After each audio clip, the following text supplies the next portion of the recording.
গল্পের শুরুটা হয় আমাদের ফ্যামিলি জিয়াসির ছোটবেলার কাহিনী দেখিয়ে, যেখানে আমরা দেখতে পাই যে জিয়াসি যখন ছোট ছিল তখনই তার সামনে তার মা সুইসাইড করে। তার কিছুদিন পরে জিয়াসির বাবা অন্য একটি বিয়ে করে নেয়। সিন এবার প্রেজেন্টে চলে আসে আর আমরা জিয়াসিকে তার ফ্রেন্ডের সাথে দেখতে পাই। আসলে সে তার ফ্রেন্ডের সাথে এসব ব্যাপারে শেয়ার করছিল। এখানে ওর ফ্রেন্ড ওকে জিজ্ঞাসা করে যে ইয়া তোমার স্টেপ সিস্টার কি তোমার বাবার বায়োলজিক্যাল ডটার? জিয়াসি বলে যে এর পিছনে একটি বড় রহস্য আছে, আর এটির সাথে গল্পটিকে আবারও ফ্ল্যাশব্যাকে নিয়ে যাওয়া হয়, যেখানে আমরা দেখি যে জিয়াসি যখন একদিন তার বাসাতে আসে তখন সে তার ফিয়ন্সে এবং তার স্টেপ সিস্টারকে অন্তরঙ্গ অবস্থায় একই বিছানায় শুয়ে থাকতে দেখে।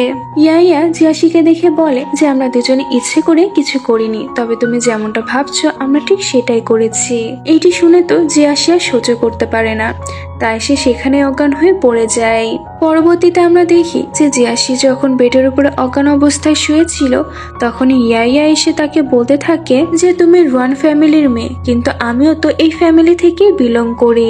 আসলে ইয়া জিয়াসির বাবারই মেয়ে ছিল, তবে এটি একটি সিক্রেট। রাগান্বিত অবস্থায় তো ইয়া জিয়াসিকে মেরে ফেলতে যাচ্ছিল, কিন্তু তখনই তাদের ছোটবেলার কথা তার মনে পড়ে যায়। যখন জিয়াসি তাকে বোনের মতন করে দেখত, ঠিক তখনই ইয়ার মা মানে জিয়াসির স্টেপ মাদার সেখানে চলে আসে। ইয়া তখন বলে যে মা, ও আমার এবং শ্যানের ব্যাপারে সবকিছু জানতে পেরে গিয়েছে। মা তখন বলে যে ও জেনেই বা আর কি করতে পারবে, এসব বলেই তো ওরা হাসি ঠাট্টা করতে থাকে। কিন্তু জিয়াসি তো জেগেই ছিল আর সে ওদের সমস্ত কথাই শুনছিল। তখন সে মনে মনে বলতে থাকে যে আমি তোমাদের দুজনকে কিছুতেই এত সহজে ছেড়ে দিব না। এই কারণে মূলত জিয়াসি তার স্টেপ মাদার এবং স্টেপ সিস্টারের ইনভেস্টিগেশন করছিল, কারণ জিয়াসি যখন অজ্ঞান হয়ে পড়ে গিয়েছিল তখন ইয়া তাকে বলেছিল যে তুমিও ঠিক তোমার মায়ের মতনই মারা যাবে। আর এই কথাটি শোনার পর থেকে জিয়াসির এটাই মনে হতে থাকে যে তার মা সুইসাইড করেনি। এইসব কথা শোনার পরে তো জিয়াসির ফ্রেন্ডের ওদের ফ্যামিলির উপরে অনেক রাগ হতে থাকে। জিয়াসি তখন বলে যে চল আমরা সবকিছু ভুলে এখন ড্রিঙ্ক করি। এটা বলে তো জিয়াসি অনেক বেশি ড্রিঙ্ক করে ফেলে। এরপরে জিয়াসি যখন ওয়াশরুমের দিকে যাচ্ছিল তখনই সে একটি ছেলের সাথে ধাক্কা খায়। ওই ছেলেটি জিয়াসিকে দেখে বলে যে এটা কি তুমি? আসলে ওদের দুজনের এর আগেও দেখা হয়েছে। জিয়াসি ছেলেটিকে বলে যে তুমি একটু বেশি হ্যান্ডসাম, নিজেকে মেয়েদের থেকে বাঁচিয়ে রেখো। এটা বলে জিয়াসি বাইরে এসে একটি কারে উঠে পড়ে, কিন্তু এই কারটি তো ওই ছেলেটি মানে জিয়াং এর ছিল। পরের দিন সকালবেলায় জিয়াসি যখন ঘুম ভাঙে তখন সে দেখে যে তার গায়ে তো কোনো ড্রেস নেই। তখনই সেখানে জিয়াং চলে আসে। জিয়াসি তো তখন রেগে গিয়ে বলতে থাকে যে কালকে রাতে তুমি আমার সুযোগ নেওয়ার চেষ্টা করেছো তাই না, আমি কিন্তু তোমাকে একদমই ছেড়ে দিব না। জিয়াং তখন বলে যে যা করার করে নিও, আগে কালকে রাতের ব্যাপারে তুমি কিছু মনে করো। দুঃখিত বন্ধুরা, ছোট একটি অ্যাড প্লে করতে হচ্ছে, তোমরা চাইলে এটিকে স্কিপ করে দিয়ে মেন ভিডিওতে চলে যেতে পারো। হ্যালো এভরিওয়ান, মোস্টপেটের সাথে আমার এক্সপিরিয়েন্স সত্যি অনেক মজার, যা আমাকে নগদ পুরস্কার জেতার সুযোগ করে দিয়েছে। একটি খেলার সবচেয়ে এক্সাইটিং তা হলো প্লিঙ্কো। খেলাটির পুরো ডিটেলস বলে আমি আপনাদের সারপ্রাইজ নষ্ট করতে চাচ্ছি না। ট্রাস্ট মি, এটি হবে আপনাদের জন্য নতুন একটি এক্সপিরিয়েন্স। আপনি যদি একজন গেম লাভার হন, মোস্টপেট দিচ্ছে এক্সাইটিং সব গেম অফার। মোস্টপেটে দিচ্ছে খেলায় খেলায় নগদ পুরস্কার জেতার সুযোগ। মোস্টপেটে রয়েছে বিকাশ, নগদ, রকেট উপায় এবং অন্যান্য অনলাইন ট্রানজাকশনের মাধ্যমে দ্রুত ও সহজে আপনার টাকা ডিপোজিট ও উইথড্র করার সুবিধা। সাথে থাকছে 24 ঘন্টা স্বাধীন কাস্টমার কেয়ার সাপোর্ট। এই প্ল্যাটফর্মটি দিচ্ছে লাইভ স্ট্রিম ম্যাচ দেখার সুযোগ। নিচে দেওয়া আমার প্রোমো কোড EBF89 ইউজ করে রেজিস্ট্রেশন ও আপনার প্রথম ডিপোজিটে পেয়ে যাচ্ছেন এক্সাইটিং ওয়েলকাম বোনাস আর 250টি ফ্রি স্পিন। তাই অফারটি মিস করবেন না। আসলে কালকে রাতে জিয়াসি ড্রাঙ্ক অবস্থায় জিয়াংকে তো অনেক বেশি বিরক্ত করেছিল, আর জিয়াংকে তো জিয়াসি তার ফ্রেন্ডই মনে করছিল। আর জিয়াসির এই অবস্থা দেখে তো তখন জিয়াংই তাকে সামলাই। এরপরে জিয়াসি তার বাসাতে ফিরে যায় আর সে মনে মনে ভাবতে থাকে যে এবার তো আমাকে কিছু করতেই হবে। জিয়াসির বাবা তখন ওকে জিজ্ঞাসা করে যে কালকে রাতে তুমি কোথায় ছিলে, আর একটাবার কল করেও আমাদেরকে কিছু জানাওনি। ইয়া তো তখন নাটক করে বলতে থাকে যে জানো তোমার জন্য আমাদের কালকে কত টেনশন হচ্ছিল। জিয়াসি তখন বলে যে তোমরা দুজনে কে? আসলে সে তো অ্যাক্টিং করছিল। পরবর্তীতে আমরা দেখতে পাই যে জিয়াসি ইয়ার রুমে কিছু একটা প্রমাণ খুঁজতে আসে, যাতে করে সে তার ফিয়ন্সের সাথে এঙ্গেজমেন্টটি ভেঙে দিতে পারে। তখনই ইয়া এবং শ্যান রোম্যান্স করতে করতে এই রুমের দিকে আসছিল। ইয়াইয়া এখানে শ্যানকে বলতে থাকে যে তুমি যদি আমাকেই পছন্দ করে থাকো তাহলে তুমি ওই জিয়াসির সাথে কেন বিয়ে করছো। শ্যান তখন বলে যে আমি বিজনেসের কারণে ওকে বিয়ে করছি, যখন সবকিছু ঠিক হয়ে যাবে তখন আমি তোমাকে বিয়ে করে নিব। আর এগুলো বলে তো ওরা দুজনে আবারও রোম্যান্স করা শুরু করে দেয়। জিয়াসি তো আড়াল থেকে ওদের এই সমস্ত কিছুই দেখছিল। অন্যদিকে আমাদের জিংকে দেখানো হয়, সেও তো এখানে ব্যাপারটা জানতে পেরে যায় যে রোয়ান ফ্যামিলির মেয়ের এঙ্গেজমেন্ট হতে চলেছে। পরবর্তী সিনে আমরা দেখতে পাই যে শ্যানের ফ্যামিলি এবং জিয়াসির ফ্যামিলি মিলে একসাথে বসে ডিনার করছিল। তখনই সবার ফোনে নোটিফিকেশন আসতে থাকে, যেখানে ইয়াইয়া এবং শ্যানের রোম্যান্সের ভিডিও ছিল। আসলে এই সমস্ত কিছু জিয়াসিরই প্ল্যান ছিল। ওই দিন যখন ওরা দুজন মিলে রোম্যান্স করছিল তখন জিয়াসি ওদের ভিডিওটি ধারণ করে। জিয়াসি তো রাগ করে ওখান থেকে বেরিয়ে আসলে শ্যান তখন ওর পিছনে এসে বলতে থাকে যে তুমি বিশ্বাস করো আমি শুধু তোমাকেই ভালোবাসি। আর এইসব কথা বলেই তো সে জিয়াসির সাথে জবরদস্তি করা শুরু করে দেয়। সেই সময় সেখানে জিয়াং চলে আসে, আর সে বলে যে জিয়াসি আমার, আর তুমি ওর থেকে দূরে থাকো। এরপরে আমরা দেখি যে জিয়াং এবং জিয়াসি দাঁড়িয়ে কথা বলছিল। এখানে জিয়াসি তাকে বলে যে আমি তো কখনো ভাবতেই পারিনি যে তোমার মতন একজন হার্টলেস মানুষও আমাকে সাহায্য করতে পারে। এই সময় জিয়াসি তো অনেক ড্রাঙ্ক অবস্থায় ছিল। সে তখন জিয়াং এর কাছে এসে বলে যে তুমি আমাকে বাসায় নিয়ে চলো।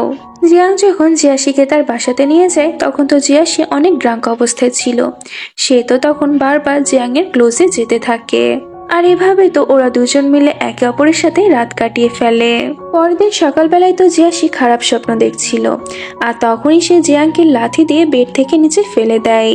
তখনই জিয়াসি ঘুম ভেঙে যায়, আর সে জিংকে জিজ্ঞাসা করে যে তুমি নিচে কি করছো। জিং বলে যে তোমার জন্যই তো আমি এখানে। আর তারপরে সে জিয়াসিকে জিজ্ঞাসা করে যে কালকে রাতের কিছু কথা কি তোমার মনে আছে নাকি সবই ভুলে গিয়েছো। জিয়াসি তখন বলে যে কালকের কথা আমি মনে করে কি করব, কাল তো পাস্ট, তাই না? পাস্টের কথা ভুলে যাওয়াটাই ভালো। আর এখন আমি ড্রেস চেঞ্জ করব, তাই তুমি রুম থেকে বেরিয়ে যাও। এটি শুনে জিং তো ভাবতে থাকে যে বাসাটা আমার, আর ও আমার উপরে অর্ডার চালাচ্ছে। জিঙে সেখান থেকে চলে যাওয়ার পরে তো জিয়াসি ওই রুমে একটি হিল দেখতে পায়, যেটি ওরই ছিল। এটি দেখে তো জিয়াসি ফ্ল্যাশব্যাকের কথা মনে করতে থাকে। আসলে একদিন রাতের বেলায় জিয়াসির ব্যাগ একটি চোর ছিনতাই করে নিয়ে পালাচ্ছিল। সেই সময় জিয়াসি তার হিলটি খুলে ওর দিকে ছুঁড়ে মারে, তবে হিলটি তো জিংয়ের গায়ে গিয়ে লাগে। এসব কথা মনে করেই তো জিয়াসি ভাবতে থাকে যে জিং হয়তো আমাকে ভালোবেসে ফেলেছে, এখন আমি কি করব। এরপরে জিয়াসি ব্রেকফাস্ট করার জন্য যায়, যেখানে জিয়াং তার জন্য ব্রেকফাস্ট বানিয়েছিল। জিয়াসি তখন ওকে বলতে থাকে যে তুমি আমাকে ইমপ্রেস করার জন্য এত কিছু করছো। যাই হোক, কালকে রাতে আমাদের দুজনের মাঝে যা হয়েছে তা তুমি ভুলে যেও, কারণ তুমি আমার টাইপের না। ও তো জিয়াংকে কিছু বলার সুযোগই দেয় না, আর সেও হিলটা দেখিয়ে জিয়াংকে বলতে থাকে যে এটি তোমার কাছে কি করছে। তখনই জিয়াং এর অ্যাসিস্ট্যান্ট এসে তাকে আরো অনেকগুলো হিল দেখায়। আসলে জিয়াং এসব হিল চেক করে, কারণ তার কোম্পানি এইসব হিল তৈরি করে। এরপরে জিয়াসি যখন তার বাসায় যাওয়ার জন্য বের হয় তখনই সে রাস্তার মধ্যে গ্র্যান্ডমাকে দেখতে পায়। জিয়ানসি তখন তাকে খুঁজতে বের হয়। সেই সময় সেখানে শ্যান এসে তাকে বলে যে ফাইনালি তোমার সাথে আমার দেখা হয়ে গেল। আমি আমার নিজের ভুলটা বুঝতে পেরেছি, প্লিজ তুমি আমাকে আর একবার চান্স দাও।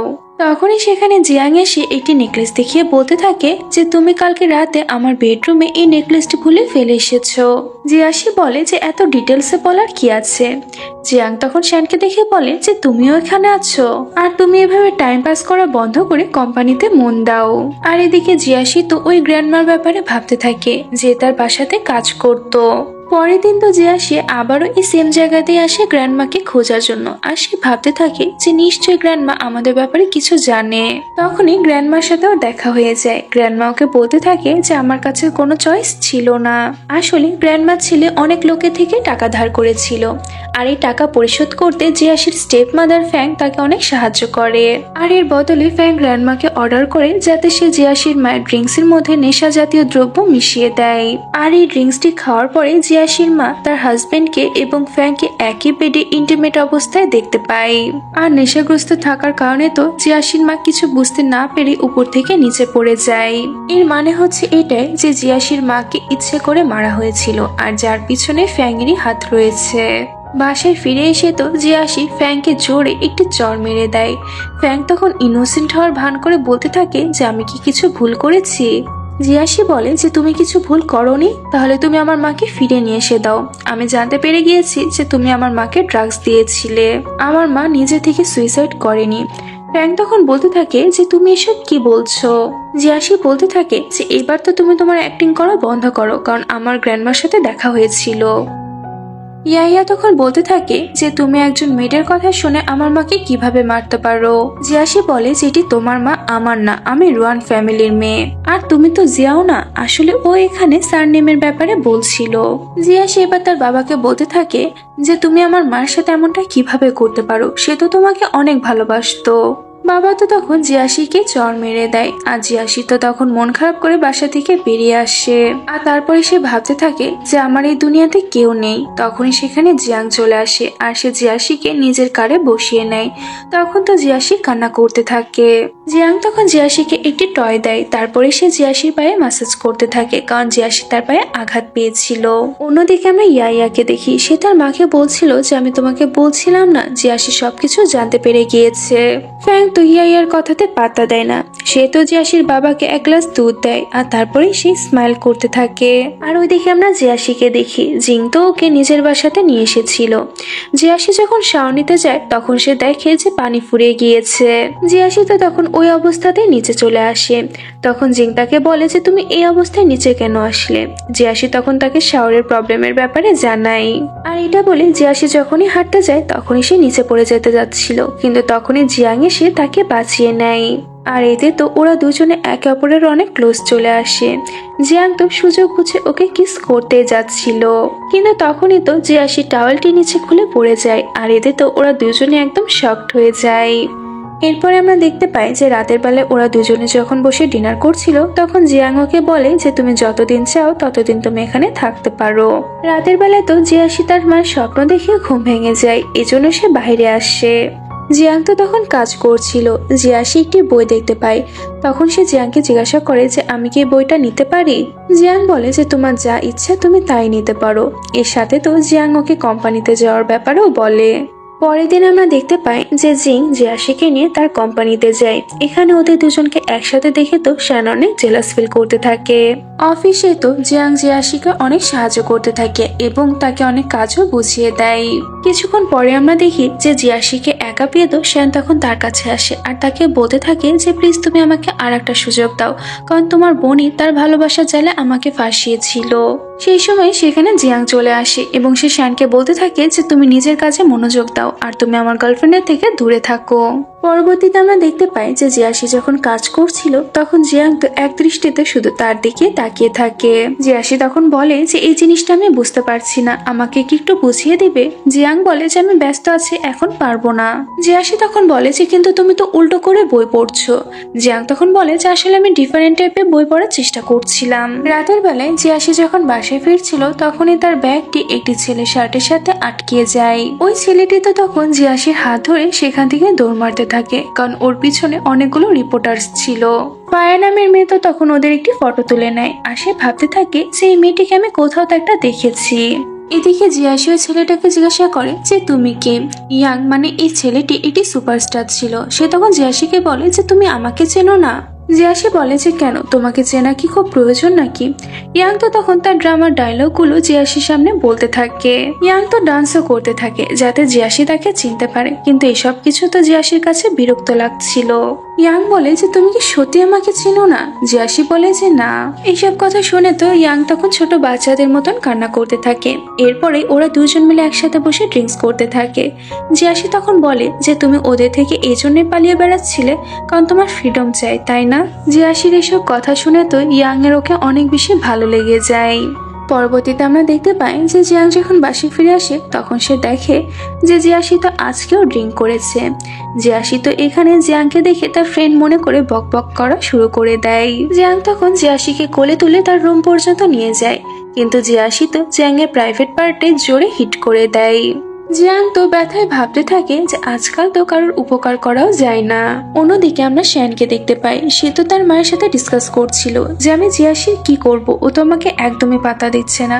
মা বলে যে যেভাবে হোক ওকে ফিরিয়ে নিয়ে আসো। পরের দিন সকালবেলা আমরা দেখি যে জিয়াং তো ঠিক মতন হাঁটতে পারছিল না।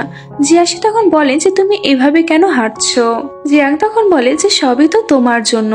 তখনই জিয়াশির কালকে রাতের ঘটনাগুলো মনে পড়ে যায়, আর এগুলো মনে করে তো জিয়াশি অনেক লজ্জা পেতে থাকে। পরের দিন আমরা দেখতে পাই যে জিয়াং এর অফিসে ইয়াং আসে একটি কন্ট্রাক্ট সাইন করানোর জন্য। আর এখানে এসে জিয়াশি এবং ইয়াং একে অপরকে দেখে তো একদম অবাক হয়ে যায়। অ্যাসিস্ট্যান্ট তখন জিজ্ঞাসা করে যে তোমরা দুজনে কি আগে থেকে একে অপরকে চিনো? ইয়াং তখন বলে যে হ্যাঁ, তবে খুব একটা না। এইসব কিছু শোনার পরে তো জিয়াং একটু জেলাস ফিল করতে থাকে। পরের দিন সকালবেলা আমরা দেখতে পাই যে জিয়াং অফিসে যাওয়ার আগে জিয়াশির জন্য ব্রেকফাস্ট বানিয়ে রেখে গিয়েছিল। জিয়াশি তো এটি দেখে মনে মনে ভাবতে থাকে যে জিয়াং তো একদম পারফেক্ট হাজবেন্ড ম্যাটেরিয়াল। আর তারপরে সে ব্রেকফাস্ট এনজয় করতে থাকে। তখনই জিয়াশির কাছে তার ফ্রেন্ডের ফোন আসে। সে তাকে বলে যে আমার একটি আর্টিকেল ভাইরাল হয়ে গিয়েছে। এটি শুনে জিয়াশি তার ফ্রেন্ডের সাথে দেখা করতে যায় আর তাকে জিজ্ঞাসা করে যে এমন কি নিউজ ছিল যেটি এত ভাইরাল হয়েছে।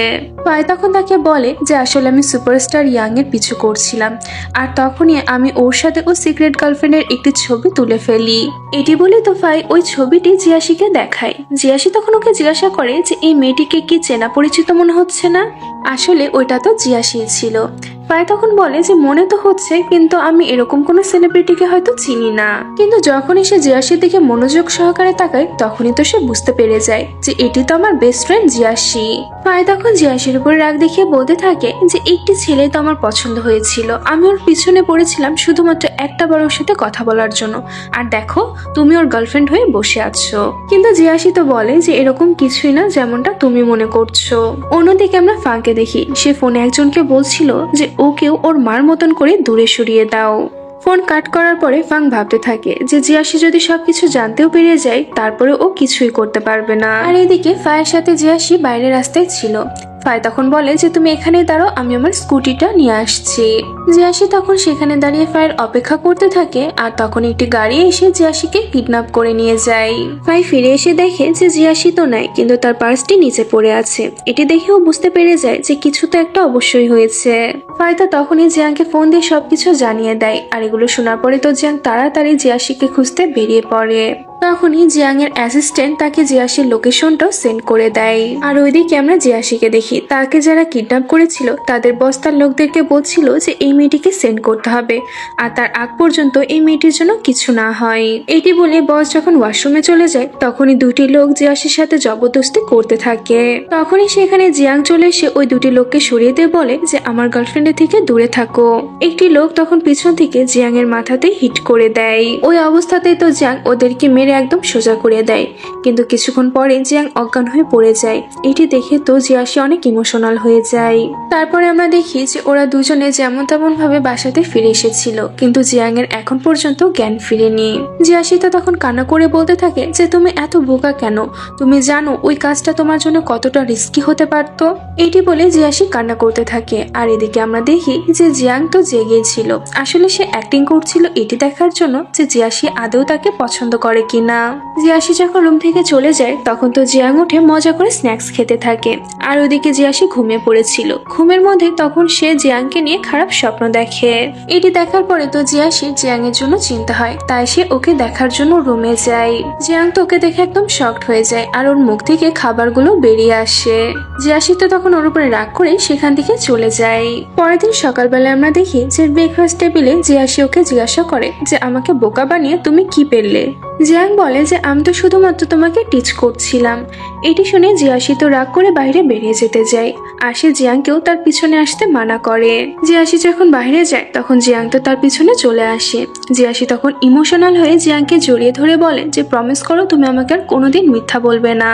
জিয়াং বলে যে প্রমিস, আর কোনোদিন বলবো না। এটা বলে তো জিয়াং জিয়াশিকে কিস করে নেয়। জিয়াশি তখন বলতে থাকে যে আমি যখনই প্রবলেমের মধ্যে পড়ি তখনই তুমি আমাকে বাঁচাতে চলে আসো, হয়তো তুমি আমার জন্য এই দুনিয়াতে এসেছো। বাসায় ফিরে এসে তো জিয়াং খাবার বানাচ্ছিল। জিয়াশি তো তখন একটা সুযোগও ছাড়ছিল না তার হ্যান্ডসাম বয়ফ্রেন্ডকে বিরক্ত করার। জিয়াংও তখন এই সময়টা সৎ ব্যবহার করে, আর তাদের দুজনের রোম্যান্স তো কিচেনের মধ্যে চালু হয়ে যায়। অন্যদিকে আমরা ইয়াইয়া এবং শ্যানকে দেখতে পাই। তারা তো ড্রিঙ্ক করে সেলিব্রেট করছিল। ইয়াইয়া এখানে বলতে থাকে যে লাইক তো তুমি আমাকেই করো, কিন্তু এখনো তুমি জিয়াশিয়াকে বিয়ে করতে চাও। শ্যান তখন বলে যে আমি তো তোমাকেই ভালোবাসি, শুধুমাত্র বিজনেসের কারণে আমাকে জিয়াশিয়ার ক্লোজে যেতে হয়। ইয়াইয়া বলে যে আমি কখনোই জিয়াশিকে খুশি থাকতে দেখতে পারবো না। এটা বলেই তো ওরা দুজন মিলে ইন্টিমেট হয়ে যায়। এরপরে ইয়াইয়া শ্যানকে বলতে থাকে যে আমার মনে হয় জিয়াশি অনেক বেশি চেঞ্জ হয়ে গিয়েছে। শ্যান বলে যে কিন্তু আমার মনে হয় ওর মাথাতে কোনো বুদ্ধিই নেই, যদি বুদ্ধি থাকতো তাহলে ও কবে আমাদের প্ল্যান সম্পর্কে বুঝতে পেরে যেত। ইয়াইয়া বলে যে তুমি আমাকে কবে বিয়ে করবে। শ্যান বলে যে আমার মা তো জিয়াশিয়াকে শুধুমাত্র নিজের ডটার ইন ল বানাতে চায়। ইয়াইয়া বলে যে কিন্তু তোমাদের তো ব্রেকআপ হয়ে গিয়েছে। শ্যান বলে যে তাতে কি হয়েছে, আমার মায়ের নজর তো রন ফ্যামিলি ব্লু শেয়ার্স এর উপরে, আর এর জন্য আমার মা যে কোনো কিছু করতে রাজি আছে। এগুলো শুনে তো ইয়াইয়া রেগে যায়। শ্যান বলতে থাকে যে জান রাগ কেন করছো, আমার মনের মধ্যে তো শুধু তুমিই রয়েছো। আর অন্যদিকে আমরা জিয়াশির বাবাকে দেখি, সে তো হঠাৎ করে নিচে পড়ে যায় আর তার শরীর খারাপ হতে থাকে। আসলে ফ্যাং তার ড্রিঙ্কের মধ্যে কিছু একটা মিশিয়ে দিয়েছিল। অসুস্থ অবস্থায় তো ড্যাড ফ্যাং এর থেকে হেল্পও চায়, কিন্তু ফাং তো তাকে ইগনোর করে দিয়ে সেখান থেকে চলে যায়। পরের দিন সকালবেলায় জিয়াশি এবং জিয়াং এর তো রোম্যান্স চলছিল। তখনই জিয়াশির কাছে একটি ফোন আসে আর সে তার বাবার ব্যাপারে জানতে পারে। জিয়াশি যখন জিয়াংকের সাথে করে তার বাবাকে দেখতে যায়, তখন তো ফাং অ্যাক্টিং করে বলতে থাকে যে আশা করছি তোমাদের বাবা খুব তাড়াতাড়ি সুস্থ হয়ে যাবে। আর এটা বলেই তো ফাং কান্না করতে থাকে, কিন্তু জিয়াশি তো তার দিকে তাকিয়েও দেখে না। জিয়াং এর সাথে জিয়াশি বাইরে এসে তো কান্না করতে থাকে। জিয়াং তখন ওকে বুঝিয়ে বলতে থাকে যে তুমি কান্না করো না, আমার মেডিকেল টিমের সাথে আমি কথা বলেছি, তারা সবকিছু ঠিক করে দিবে। জিয়াশি বলতে থাকে যে আমি আমার বাবাকে পছন্দ করি না, কিন্তু আমি তাকে হারিয়ে ফেলতেও চাই না। আর ওইদিকে আমরা ফাংকে দেখি, ইয়াইয়া তাকে জিজ্ঞাসা করে যে তুমি কি ড্যাডকে নার্সিং হোম পাঠাতে চাচ্ছ। ফ্যাং তো তাকে না বলে দেয় আর বলতে থাকে যে তুমি এটা ভুলে যেও না, সে কখনো একজন ভালো হাজবেন্ড এবং ভালো বাবা হতে পারেনি। ইয়াইয়া বলে যে কিন্তু সে তো আমার বাবা। এখানে তো ইয়াইয়া তার মায়ের থেকে কিছু একটা লুকাচ্ছিল। আসলে ইয়াইয়া প্রেগনেন্ট ছিল, যেটি সে তার মাকে বলতে পারছিল না, কারণ সে ভালো করে জানতো যে তার মা এটা জানতে পারলে সে তার বেবিকে মেরে ফেলবে। এই জন্য তো সে তার প্রেগনেন্সি রিপোর্টটাকেও লুকিয়ে ফেলে। আর ওইদিকে আমাদের জিয়াশিকে দেখানো হয়, সে তো তার বাবাকে নিয়ে অনেক বেশি মন খারাপ করেছিল। আর তখন সে তার ছোটবেলার কথা মনে করতে থাকে, যখন জিয়াশির পেন্টিং করতে অনেক বেশি ভালো লাগতো। জিয়াশির বাবাও তো তখন তাকে সাথে করে পেন্টিং করতো। এসব কথা মনে করে জিয়াশি ভাবতে থাকে যে আমার ফ্যামিলি যদি আবারও আগের মতন হতো তাহলে কতই না ভালো হতো। জিয়াশি এসব কথা বলছিল আর তার বাবার স্কেচ ড্র করছিল। তখনই সেখানে জিয়াং আসে। আর সে জিয়াশিকে বলে যে আমি প্রথম কাউকে ড্রয়িং করতে দেখলাম। জিয়াশি বলে যে আমি আর্টের উপরে গ্রাজুয়েশন কমপ্লিট করেছি। আর এখানে জিয়াশি আরো বলতে থাকে যে জানো আমি আমার বাবার সাথে সবসময় খারাপ ব্যবহার করতাম। ওরা দুজন এসব কথাবার্তা বলছিল। আর ওইদিকে আমরা শ্যানকে দেখতে পাই, সে তো ফ্যাং এর কাছে এসে রিকোয়েস্ট করতে থাকে যে প্লিজ আমাকে সাহায্য করুন। ফাং বলে যে আমরা তো একটি ফ্যামিলি, তাই তো রিকোয়েস্ট করার কিছুই নেই। শ্যান বলে যে আপনি যেটি মেনশন করেছিলেন ওইটি তো আমাদের প্ল্যান, তাই না? ফাং তখন বলে যে হ্যাঁ, তুমি কোনো চিন্তা করো না, প্রেসিডেন্টের পজিশন জিয়াং এর কাছে আর খুব বেশি দিন থাকবে না, আর নেক্সট প্রেসিডেন্ট তুমিই হবে। কিন্তু এই জিয়াশির কিছু একটা করতে হবে, কারণ সবকিছু জানতে পেরে গিয়েছে। শ্যান বলে যে কিন্তু এ ব্যাপারে যদি কেউ কিছু জানতে পেরে যায়। ফ্যাং বলে চিন্তা করো না, আমার লোকেরা সবকিছু সামলিয়ে নিবে। ইয়াইয়া তো আড়াল থেকে ওদের দুজনের সমস্ত কথাই শুনছিল। আর এদিকে শ্যান তো মনে মনে অনেক খুশি হচ্ছিল যে ফাইনালি এতদিন তপস্যা করার পরে আমি আবার প্রেসিডেন্ট হয়েই যাব। এরপরে শ্যান ইয়াইয়ার কাছে যায় আর তাকে বলতে থাকে যে চলো আমরা এবার বিয়ে করে নিই, কারণ আমি কিছুদিনের মধ্যে জিয়াং এর কোম্পানির প্রেসিডেন্ট হয়ে যাব আর তুমি প্রেসিডেন্টের ওয়াইফ। আর এটা বলে তো শ্যান ইয়াইয়াকে জড়িয়ে ধরে। ইয়াইয়া তো তখন ফ্ল্যাশব্যাকের মাধ্যমে একটি কথা মনে করতে থাকে যে কিছুক্ষণ আগে শ্যান এই সেম কথাটি জিয়াশিকেও বলে এসেছে যে আমি প্রেসিডেন্ট হব আর তুমি প্রেসিডেন্টের ওয়াইফ। তাদের এসব কথা ইয়াইয়া আড়াল থেকে শুনতে পেয়ে গিয়েছিল। আর এসব দেখে তো ইয়াইয়া এই ব্যাপারটা বুঝতে পেরে যায় যে শ্যান আসলে তার সাথে ভালোবাসার নাটক করছে। শ্যান তো নিজের স্বার্থ ছাড়া কিছুই বুঝে না। আর অন্যদিকে আমরা জিয়াশিকে দেখতে পাই, তার ফ্রেন্ড তো তাকে ফোন দিয়ে একটি ক্লাবে দেখা করার জন্য ডাকে। জিয়াশি যখন তার ফ্রেন্ডের সাথে দেখা করতে যায় তখন তার ফ্রেন্ড বলতে থাকে যে তোমার স্টেপ মাদার অনেক খারাপ, সেই তোমার মাকে হার্ট করেছে। আমি ফাংয়ের ব্যাপার ইনভেস্টিগেশন করে অনেক কিছু জানতে পেরেছি, আর তার 10 বছর পুরাতন আমি একটি ছবিও পেয়েছি যেখানে সে একটি অন্য লোকের সাথে রয়েছে। আমি ওনার ব্যাংক ট্রান্সফার রিপোর্টও পেয়েছি। সব এভিডেন্স আমি খুব তাড়াতাড়ি তোমাকে পাঠিয়ে দিব। জিয়াশিতা তখন সেই অ্যাক্সিডেন্টের দিনটির কথা মনে করতে থাকে যেখানে ইয়াইয়া তাকে বলেছিল যে তুমিও তোমার মায়ের মতনই। পায়ে তখন বলতে থাকে যে চলো এখন আমরা সবকিছু ভুলে ড্রিঙ্ক করি। অন্যদিকে আমরা ফ্র্যাঙ্ককে দেখতে পাই, সে তার হাজবেন্ডকে বলছিল যে আমরা কত খুশি ছিলাম একটি পারফেক্ট ফ্যামিলির মতন, তুমি আমাকে কত বেশি ভালোবাসতে, কিন্তু হঠাৎ করে সবকিছু কিভাবে পাল্টে গেল। এরই সাথে আমাদের ফ্ল্যাশব্যাকের মাধ্যমে জিয়াশি সেই এঙ্গেজমেন্টের দিনটা দেখানো হয়। সেদিন তো ড্যাড ইয়াইয়াকে একটি চর মেরেছিল আর তাকে বলেছিল যে তুমি জিয়াশির সাথে এমনটা কিভাবে করতে পারলে, ও তো তোমার বোন। ইয়াইয়া তখন বলতে থাকে যে জিয়াশি কি শুধু আপনার মেয়ে, আমি কি আপনার মেয়ে না?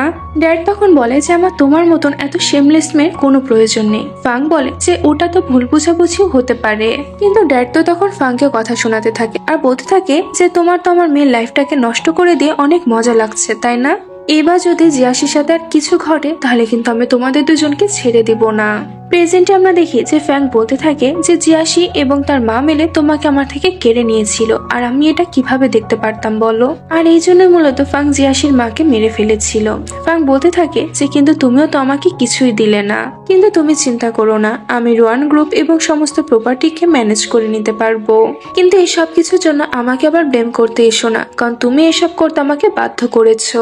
অন্যদিকে আমরা জিয়াশিকে দেখি, সে তো স্বপ্নে এটাই দেখতে থাকে যেদিন তার মা সুইসাইড করেছিল, আর ফাং স্মাইল করছিল। জিয়াশির তো মনে হয় যে তাকে হয়তো কেউ মেরে ফেলছে।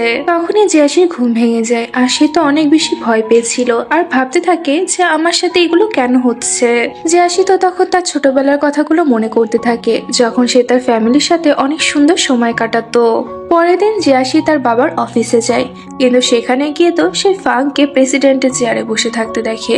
সে তখন ওকে জিজ্ঞাসা করে যে তুমি এখানে কি করছো?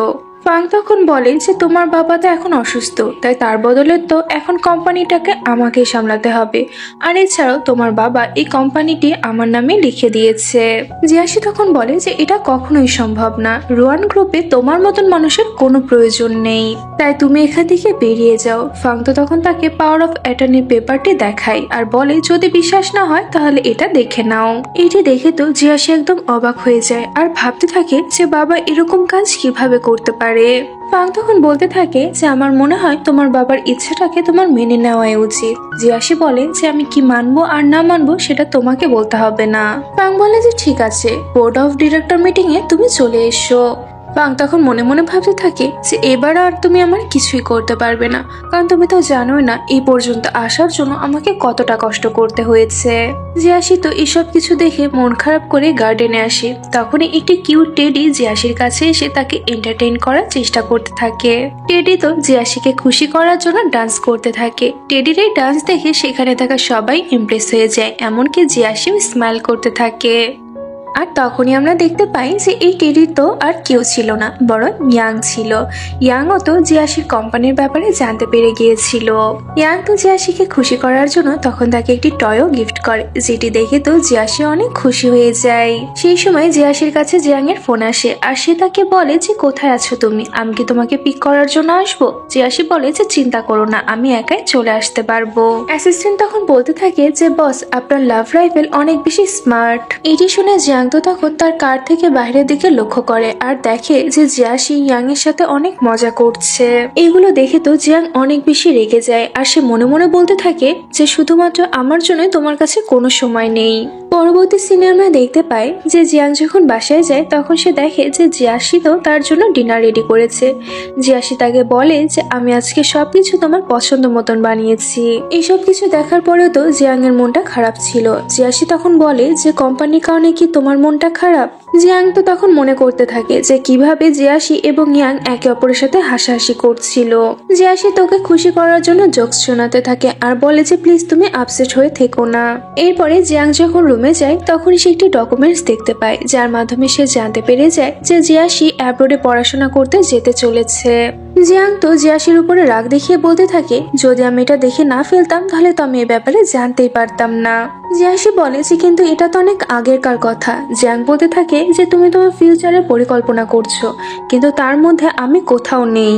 আমরা দুজনের রিলেশনশিপে আছি, কিন্তু এরপরেও তুমি এ ব্যাপারে আমাকে কিছুই বলনি। তুমি কি সত্যি আমাকে ভালোবাসো নাকি না? কারণ এসব কিছুর ব্যাপারে তুমি ইয়াংকে তো ঠিকই বলে দিয়েছো। জিয়াশি বলে যে তুমি এর মধ্যে ইয়াংকে কেন টানছো? জিয়াং বলে কারণ তুমি বিকাল থেকে সন্ধ্যা পর্যন্ত ইয়াং এর সাথে ছিলে। এসব বলে তো জিয়াং রাগ করে সেখান থেকে চলে যেতে গেলে জিয়াশি তাকে পিছন থেকে জড়িয়ে ধরে আর বলে যে প্লিজ আমাকে ছেড়ে যেও না। কিন্তু জিয়াং তো তাকে বলে যে আমার মনে হয় আমাদের ব্রেকআপ করে নেওয়াটাই ভালো হবে। আর অন্যদিকে আমরা ইয়াইয়াকে দেখতে পাই, তার মনটাও তো আজকে অনেক খারাপ ছিল, কারণ তার বাবার কথা অনেক বেশি মনে পড়ছিল। ও তখন একটি অ্যালবাম খুলে দেখে যেখানে তার এবং জিয়াশির ছোটবেলার ছবি ছিল। ছোটবেলায় ইয়াইয়া তার বাবার সাথে অনেক বেশি খেলতো, এমনকি তার জিয়াশির সাথে বন্ডিংটা অনেক ভালো ছিল। এসব কথা কল্পনা করেই তো ইয়াইয়ার জিয়াশির কথা অনেক মনে পড়তে থাকে। এরপরে আমরা জিয়াংকে দেখি, সে যখন বাইরে ছিল তখনই তার কাছে তার অ্যাসিস্ট্যান্টের ফোন আসে আর সে মনোযোগ সহকারে তার কথা শুনতেছিল। তখন একটি গাড়ি এসে তার অ্যাক্সিডেন্ট করিয়ে দেয় আর জিয়াং অজ্ঞান হয়ে পড়ে যায়। আর এই নিউজটাও চারিদিকে ছড়িয়ে পড়ে। জিয়াশি যখন এই ব্যাপারে জানতে পারে তখন তো সে অনেক কান্না করতে থাকে, কারণ সে জিয়াংকে অনেক বেশি ভালোবেসে ফেলেছিল।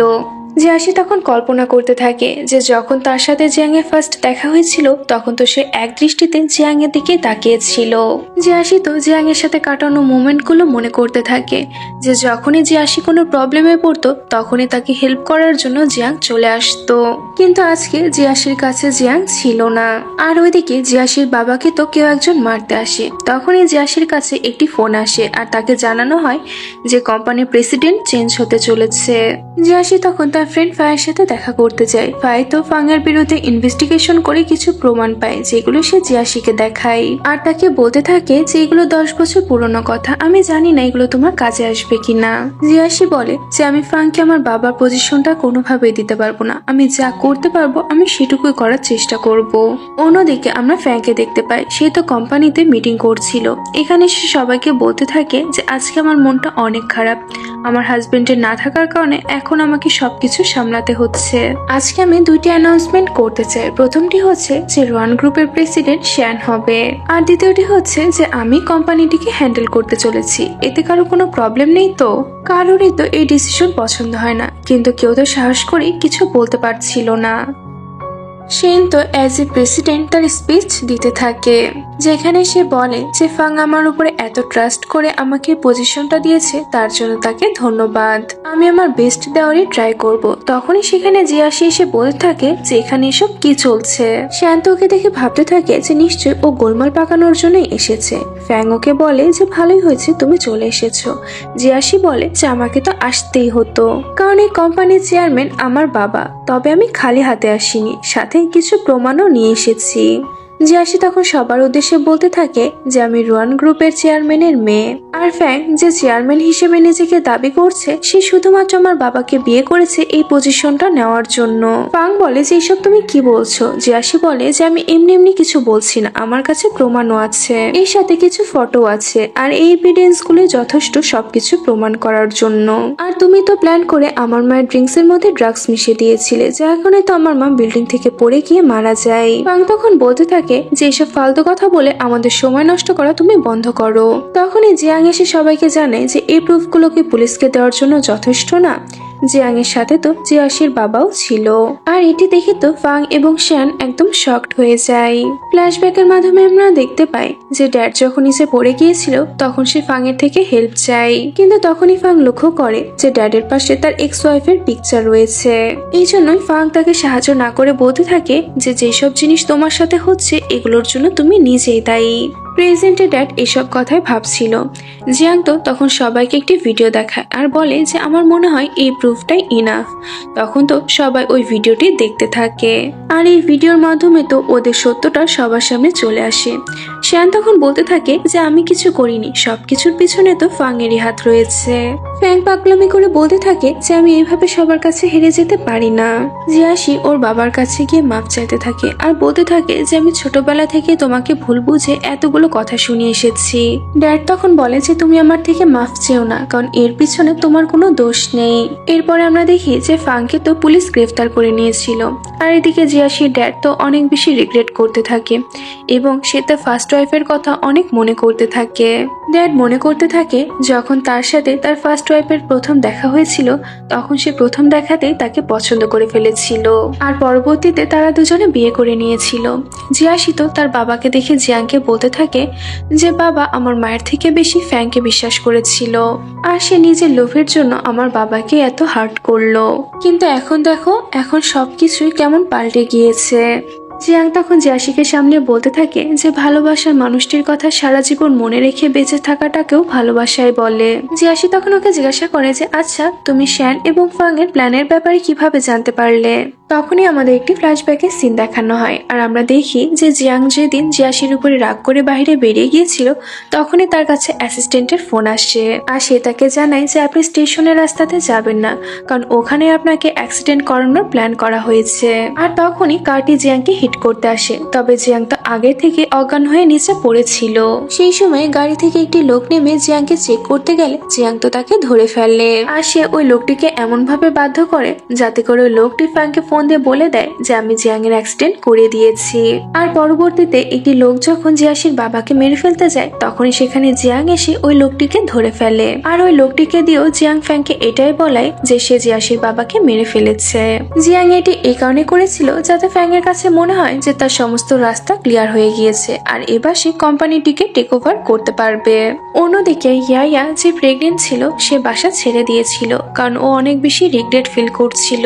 ইয়াইয়া তো ভাবতে থাকে যে জিয়াশি ছাড়া আমাকে কেউই কখনো বুঝতে পারেনি, কিন্তু এখন আর আমি এখানে থাকতে পারবো না। এটি বলে ইয়াইয়া যখন সেখান থেকে চলে যেতে থাকে তখনই জিয়াশি তাকে পিছন থেকে ডাকে আর বলে যে তুমি কোথায় চলে যাচ্ছ। আর এটা বলে তো জিয়াশি ইয়াইয়াকে এসে জড়িয়ে ধরে। ছোটবেলায় আমরা দেখতে পাই যে জিয়াশি ইয়াইয়ার ফ্রেন্ডের সাথে খেলছিল, আর তখন তো ইয়াইয়া একা হয়ে যায়। তখনই জিয়াশি ইয়াইয়ার কাছে এসে তাকে একটি ক্যান্ডি দিয়ে বলে যে সরি, এরপর থেকে আর এমনটা করবো না। আর এটা বলে সে ওকে জড়িয়ে ধরে। প্রেজেন্টেও জিয়াশি ইয়াইয়াকে বলে যে তোমার কি ক্যান্ডি চাই। ইয়াইয়া তো সরি বলে। জিয়াশি বলে যে আমিও তো তোমাকে কত কিছু শুনিয়ে দিয়েছি, পারলে আমাকে মাফ করে দিও। আসলে জিয়াশি ছোটবেলা থেকে ইয়াইয়াকে তার নিজের বোনের মতন করে দেখতো। জিয়াশি এখানে ইয়াইয়াকে বলে যে এখন থেকে আমরা আমাদের পাস্টের সমস্ত কথা ভুলে যাব।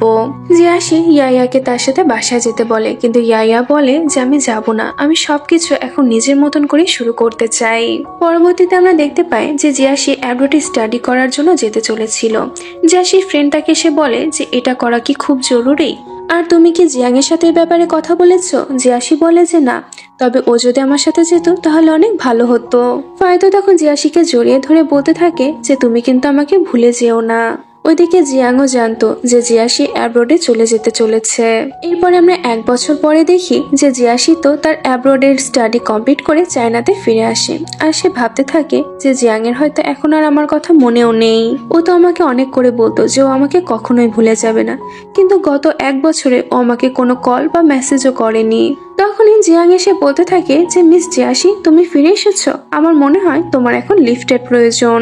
জিয়াশি তো ওকে দেখে খুশি হয়ে যায় আর মনে মনে ভাবতে থাকে যে এখন থেকে হয়তোবা আমাদের লাভ স্টোরি শুরু হবে। আমরা দুজনে একে অপরের থেকে যতই দূরে থাকি না কেন আমাদের ভালোবাসা কোনোদিনই কমবে না। গল্পের শেষের দিকে জিয়াশি এবং জিয়াং একে অপরের সাথে বিয়ে করে নিয়ে তাদের রোমান্টিক লাইফস্টাইল কাটাতে থাকে। আর এই সুন্দর মুহূর্তের সাথে আমাদের আজকের এই গল্পটি এখানেই শেষ হয়ে যায়।